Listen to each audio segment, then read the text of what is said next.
està afectant greument a altres ecosistemes. Un dels més exemples són l'ós polar. Com dèiem, els ossos polars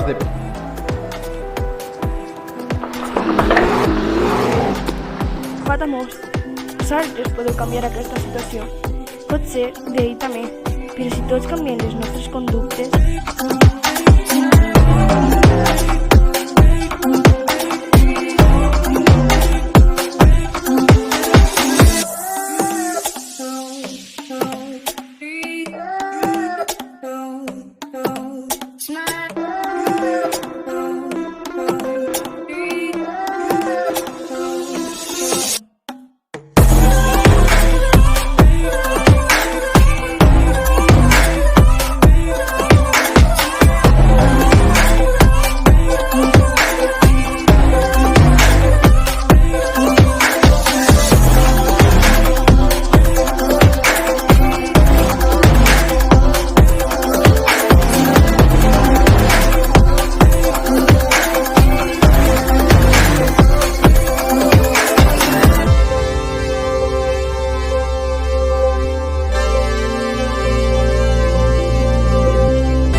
Tu vols, vigilaré i tu vols que ens tornaré a alçar-me de les meues. Anirem carrera avall fins el mai més.